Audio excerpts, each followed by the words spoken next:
Welcome, Patrick, to Metaladium Pages. It's a great pleasure to talk about severe torture.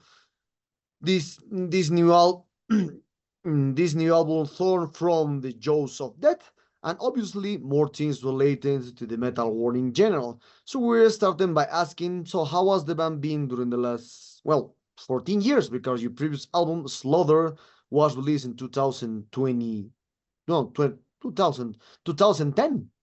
Yeah, yeah.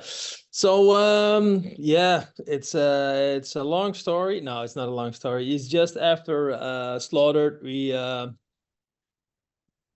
of course promoted the album and then started writing a new album, but we didn't feel the new stuff, So we wrote almost an entire album and we just threw it away.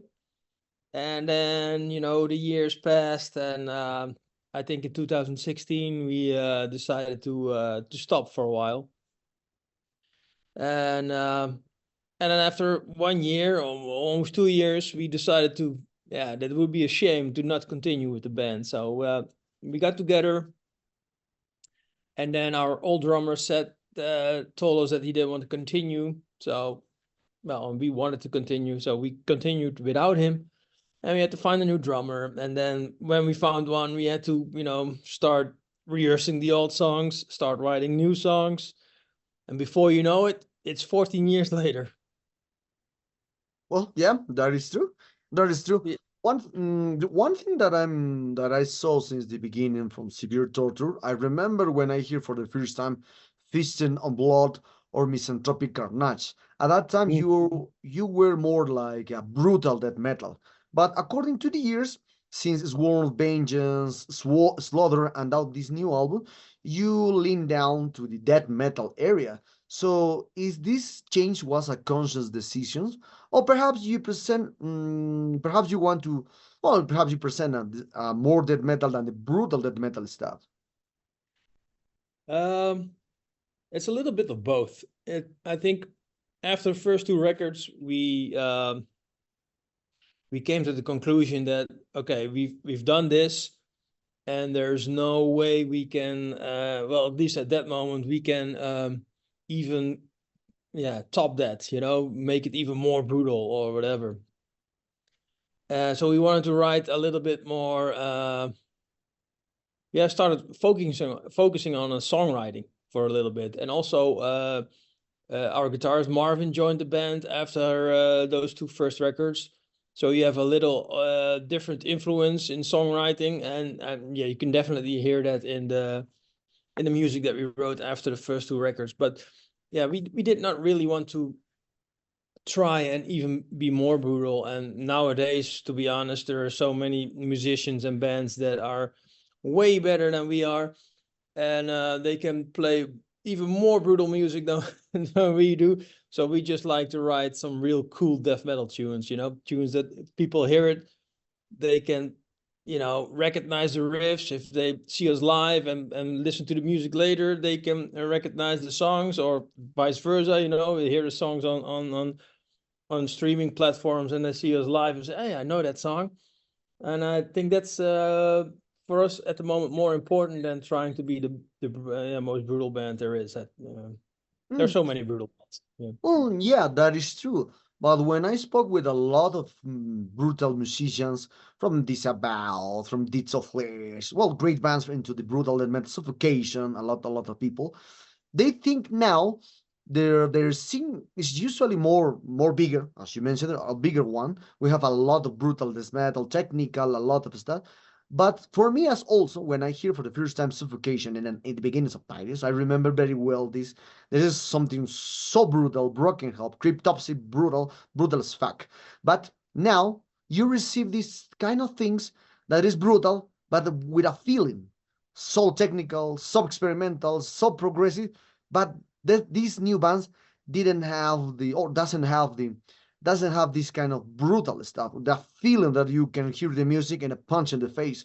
When I hear Lorna Shore now, it's a lot brutal, a lot of volumes high, but it's not brutal. You use a needle and the brutal disappear in a second. So what for you, what's your point of view that this aspect, that the brutal essence lost for the technical parts, for the overproduced music in the studio.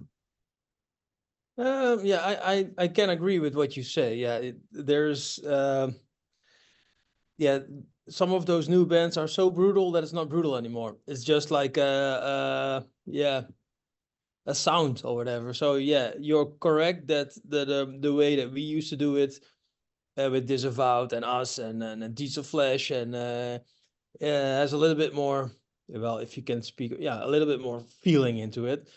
And yeah, and that's what we try to do as well. At the, if we of course we try to write some songs that you can recognize, but also that you have the old school brutal death metal vibe that we used to have, but without trying to be the most brutal band, and but I think it's good that there are so many new bands that are brutal, that maybe will bring in some fans that start noticing bands, old fuckers like us, and then like, oh, that stuff is really cool, and then so let's see. But yeah, I understand what you mean.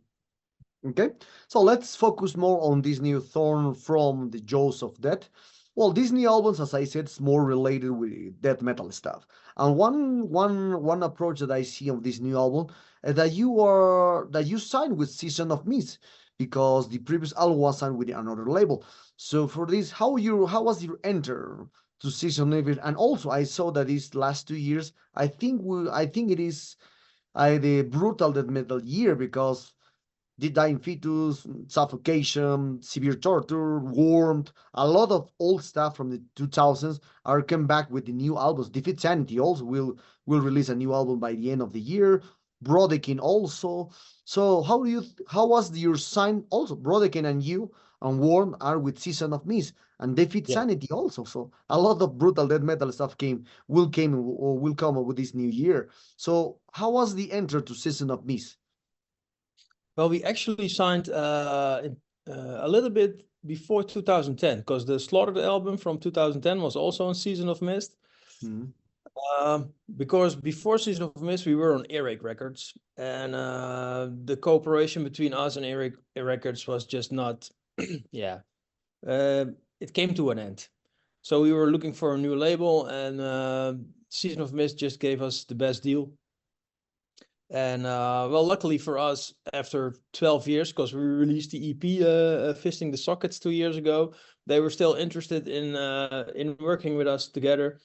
And so far so good. So we're still happy with Season of Mist. Yes, they have Defeated Sanity, Warmed. And I saw just like a half an hour ago that they also sound Cryptopsy at the moment.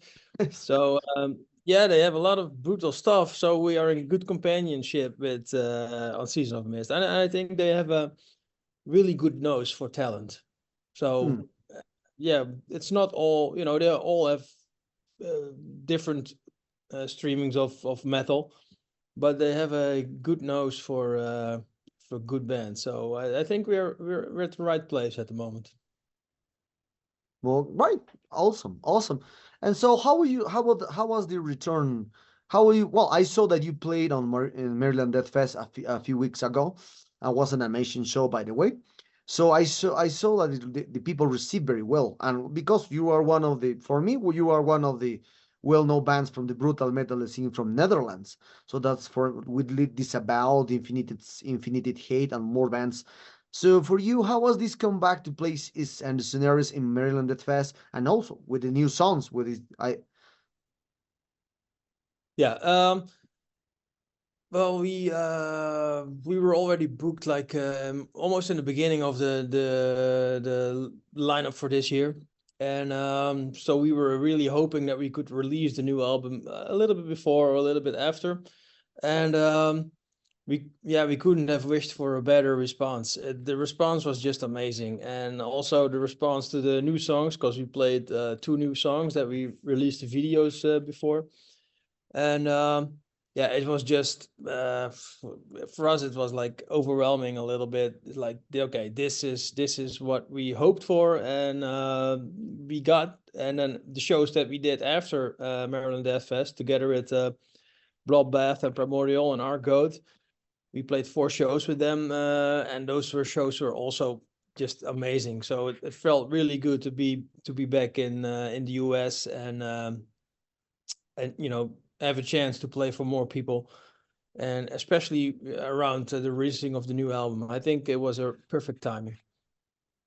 Okay, awesome. So, and now talking about the promotion for this new album, what kind of promotion do you have for this new one? Perhaps you will embark on more tours. I saw you will play in some gigs there and festivals also in Europe. So, but perhaps you will embark for the first time on Latin America, Asia, more gigs, more there. So, what kind of plans do you have for this new album? We don't have any any concrete plans yet. We are not like a real touring band anymore because of our obligations at work and for our families and whatever. But never say never. But we will never tour for like 4 or 5 weeks again. So maybe for 2 weeks max. And well, we just did Mexico like a month ago, and then we have some shows in Europe, and well, the reviews for the new album are just popping up at the moment, and most of the reviews are really, really good. So we are very happy about that, and well, hopefully those reviews also will translate in getting more gigs. And we have to choose our gigs because it's not always easy to get free or plan them, and everything is so expensive at the moment. So we also have to see what if the offer is enough for us to make it worthwhile. But we are really looking forward to playing a lot of shows. So it will never be 100 shows a year, but at least more than we did the last couple of years. Okay. Okay, awesome. Thank you very much for this information. And talking now from other kind of things, especially on the as I mentioned it, but I second question, third question, we spoke about the technicality right now. And when I Mm-hmm. hear a lot of stuff and well, a lot of reviewers, a lot of people now, especially from the influencers that came out from the last 2 years, they say that the technical they try to put a label on a new band when perhaps Severe Truth appears, brutal, technical, death, grindcore, I don't know, a lot of labels on the music. But Yeah. according for me, when I hear for the first time, there's no technical. The technical aspect is very related with the brutal death metal or with the death metal. That's normally. But the people think that now try to label this aspect and separate the brutal stuff with the technical stuff. But as I mentioned, it's normally that a brutal death metal band plays so fast, so technical since the 90s. So for you, what is your appreciation about these kind of labels that appear in the last 3, 4, 5 years? They say that brutal technical metal, technical, I don't know, we will know even know whether the death metal is so technical since the beginning. Yeah. Yeah, you're correct. Death metal, especially the a little bit more faster death metal, as always, uh, made sure that the bands had to have skills to play it. And I saw some reviews that they also called us a little bit technical, but the new record is not technical at all, if you ask me. It's just a bunch of cool riffs that we play fast, but there's no necrophage stuff or whatever, on our record. So yeah, I think it doesn't make sense to call a band like us technical just because we play fast, and I think there are, a band like Archspire, that's a technical band, but bands like us or Suffocation or whatever, we don't play technical death metal. So I can imagine for people that don't have the background like you and me, that didn't grow up with death metal, confuse fast music with technical or whatever. But yeah, it's all death metal. But Yes. some yeah, some bands more extreme than others, or some bands more groovy than others, but it's all death metal to me. So Yes, that is true. That's for me is the same. Just for me is death metal, brutal death metal, and technicals like necrophages, as you mentioned for me, yeah. or Archspire is more close concept. So relating with other kind of topic, and as you can see now in the world, as you can see, the 90s or 80s, the metal has produced an impact at that time for the society, with the shirts, with the satanism, against politics. A lot of things happened in the 80s and 90s. I remember very well because I came from that era or eras. So, but now, thanks to the social media, thanks YouTube channels, a lot of things, the metal is more accepted for the people. You can saw on YouTube channel how to paint a corpse paint, on YouTube, black metal stuff, jokes about the black metal. If you are satanist, now there is a church with rules, with the priest. There is satanist people, satanist priest, a lot of things. And also, if you wear a T-shirt from Cannibal Corpse of Severe Torture, now it's normal. There's a metalhead around the corner. But in the 80s and 90s, when you walk on the street with in the streets with a Cannibal Corpse shirts, well, that people, he's very insane. People don't approach to them. So a lot of, but now some people think that the essence of the metal to be against something, or to be like a rebellion lost. Some artists thinks that, but other people say that it's good for metal to be well more accepted. You can relax on the streets, no situations, because as you remember, all of know that I saw for the first time brujeria in the 90s, and all people think that brujeria was a narcotic terrorist people. But now that's not that's a myth, no? That's a myth. Or King Diamond live in a castle, or I don't know, this kind of stuff. But so for you, what is your point of view about this kind of aspect, that the metal is well more accepted and doesn't have this kind of, well, rebellion or against something now? Yeah, it's two, it works two ways. Yes, when I was younger, people looked at you like, okay, what is this? Why is he looking like death? You're wearing your death metal t-shirts and long hair, and you were outcast. And then you were with a group of outcasts, so you had like the sense of community was a little bit bigger when metal was not as accepted as it is now. The good thing about the situation now is that it makes sure that the metal scene will stay alive, because we're getting old. So making it more open for other people also makes sure that we get new fans, younger fans, that will keep the scene alive if we're dead. And the good thing is that now you can just walk on streets without people judging you. So that's also a good thing. But the sense of like a scene or community is not as much as it was before. So that's a shame. But the new people don't know that. They haven't experienced it. It's just old farts like we that notice the difference. So it's a good thing. And I don't know if it's a real bad thing, but it's just a change of times. Things change, and maybe for the better that things change. And we were lucky enough to be at not the real beginning. I'm too young for that, but at least be part of the growing up of the scene, and all the bands that just started when we were young. So it's a good thing, and it's a change, like I said. So for us, it's to accept it, that it's the way it is right now. Yeah, that is true. Well, that is true. And now, with this aspect that we mentioned at the beginning, as you can see, the metal world is growing fast with a new bands, new releases, new singles. So changed a lot of things, especially for the music industry into the metal. The metal changed a lot because all weekends we can see 50, 70, 100 releases per week.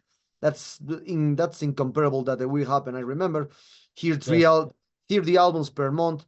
and there are 20 albums per month in February of 1993. That's very different.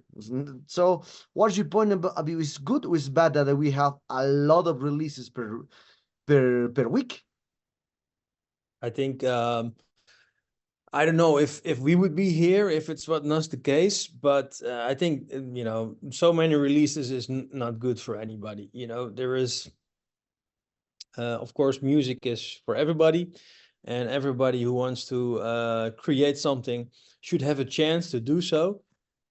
But that doesn't mean that it's all quality that's it's being released, and almost well, in the beginning not every band also got a record deal, and some of them just only released a demo and that was it. But nowadays it's so easy to release an album. You don't have most of the times you don't even need the label, but there are so many small labels that just want to release something. So it's not always when it used to be about quality, it's not always the case at the moment. But then again, it's also a matter of taste. So I can say that something is not as good as some other people think it is. So it's just a matter of taste. But I do think that there are too many releases. So Yeah. like I said, maybe if that was not the case, that we wouldn't even be released. But I think even for the fans, it's just too much. And so that also, if the fans don't have the time to listen to it or receive it, the bands don't get the chance that they deserve. Maybe there is a band out there that we are missing at the moment that could be the next big thing, but it just gets snowed under because of all the releases. So yeah, it's I think it's good for creative people that they get the chance, but some people are not ready yet. I don't know. I'm not the correct person to say it. I don't want to criticize anyone, but it is too much. So yeah. Well, yeah, that is true. One of the last questions to end this interview, Patrick. So as you can see, there's new big names in the mainstream level talking about metal, Electric Cowboy, Baby Metal, and some stuff like Sleep Talk and this kind of band. So that's normally, but as you can see, there's especially one. I remember we spoke about Sleep Token. Sleep Token didn't have or doesn't have a good thing to provide the world, but a lot of media talking about this band trying to put on the mainstream level like Iron Maiden, Judas Priest, the next Iron Maiden. I read something, so that's a curious thing for the media. But with this kind of thing, we focus on the Metallerium, one subject. Now, the music, the music, it hasn't to be like innovative or creative, because there's a lot of bands more creative, more innovative than Sleep Token. But the Sleep Token has received more views than these forgotten bands or underground bands. So the music industry is more related with like perhaps you use a mask, a hood, or painting your face. I don't know, or perhaps dancing around the scenery. So I don't know. So as you can see, the music industry is no focus anymore on the innovation and the creativity of the music. It's more focused on the look, how you look on this scene. So it's for you, it's good or it's bad, these kind of things that the media are trying to sell us. Bands like perhaps don't mean anything for you and me, that we were growing with Iron Maiden, Judas Priest, Cannibal Corpse, Decide, and lot, etc., etc. Yeah. Yeah, I always smile when I see another band wearing masks and hoods and trying to come up with different outfits. But then again, I understand why they do it, because it works. Mhm. There are bands out there that are good bands, but not great bands, but still get a lot of attention because they have like this image. And of course, all metal is about image. Even though if you just stand on a picture with the entire band and with death metal shirts, it also is an image. So I think some bands are doing smart for themselves. I would never do it. That they try and create an image, and it's getting like more like a pop music vibe, that people are looking for an image, and then they want to belong to that image. And but it's entertainment also, Kiss with makeup is also image, and the black metal bands wearing corpse paint is also image. But I understand what you say, that some bands get a lot of attention from the media, more about the image than about the music. Yeah, I agree with you. But on the other hand, I also understand that the media and also the bookers for festivals, like, okay, I can book Severe Torture and then 10 people will show up, or I can book Sleep Token and 50,000 people will show up. For them, it's also no matter of taste. For them, it's just like, okay, how can I make sure that I have enough people to, have this festival? So it's a little bit, it's like a strange situation, but yeah, media is always looking for the next thing they can, and I can understand that a picture of Sleep Token on your cover looks better than a picture of Severe Torture, just 5 dudes just staring at you, So Yes. yeah, so it's all about marketing and trying to sell as much as possible, um, and good for bands if they use it and they get away with it. So yeah, I don't know who you can blame, so. Well, yeah. Well, Patrick, the sad times arrive at this interview. I hope you enjoyed this one like me. Well, love this new record. It's a solid one as usually. I'm a huge fan from the bands. Is the Feasting Blood, Misanthropic Carnage. For me, one of the best albums into the brutal death metal scene from Netherlands is Misanthropic Carnage. I'm still hearing all my free time, so it's a great album.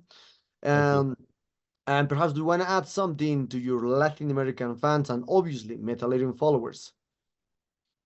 Well, first of all, thank you for this interview, and to the people that will read this interview. Thank you for showing interest in the band, and I really hope that you enjoy the new record as much as we do ourselves.